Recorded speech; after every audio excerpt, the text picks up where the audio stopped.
This is Father's Day weekend, so congratulations to all the dads out there, and we pray for all of our dads, living or deceased. And I was thinking of that with the readings today. Jesus talks about his Father, our Father.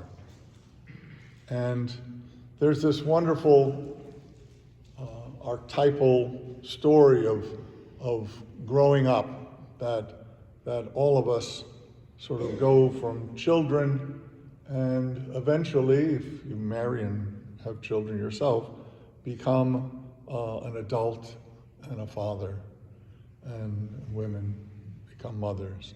But this idea of growing and maturing, I was reflecting on when I was hearing Jeremiah, and Jeremiah cries out about the terror that he faces, about the fear that he's experiencing as this world is being destroyed and the Babylonians are coming down, and he witnesses the destruction of his city.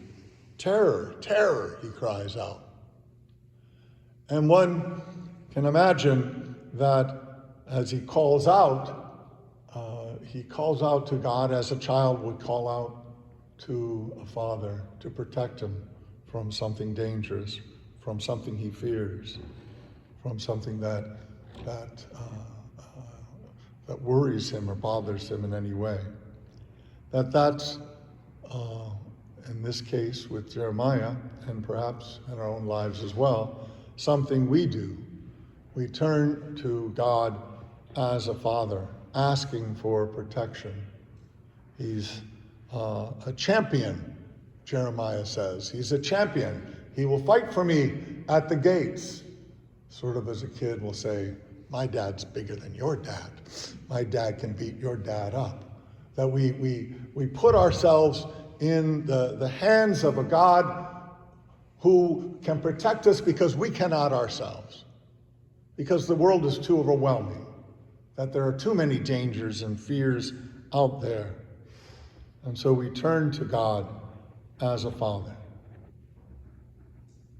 And Jesus only lived to 33 at the most, not an old man at all, and certainly never married and had his own children. But reflecting perhaps on his own experience with Joseph, his stepfather, but certainly experiencing as Jeremiah did, this idea of God as father, as protector. He tells us, do not be afraid. God knows all the hairs of your head are counted. You're worth more than many sparrows, which is a little bit of an understatement, I think. But he tells us that if God, is going to care for the sparrows in the field, he's certainly going to care for you, and trust in your Father.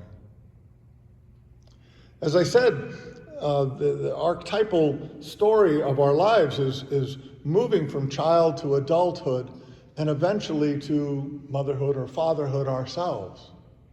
We go from being the one who is protected and cared for, who in our fear calls out to our parent, and we eventually, through adolescence and adulthood, become, for someone in our lives, the person they look to for protection, for love, for care. That is our goal as Christians as well. That we're baptized as a child of God and then eventually confirmed. And in our adult role as a Christian, we do depend on God who loves us, but we're also called to protect and care for others as well. That we are called to be, as adults, fathers and mothers to others in need, to feed those who are hungry, to clothe those who are naked, to protect those in danger. That's not just the side job, that's who we are as Christians, as children of God, imitating our Father by caring for others in return. If our faith as a Christian is to mature, we must be the protector of the poor, the protector of the widow, the orphan, the stranger, the hungry, the naked, those in prison. That we're called to become God-like, to be the one who protects and cares for our brothers and sisters, indeed, for our children. For if we are God's children, then all others are God's children as well, and we're called to serve them.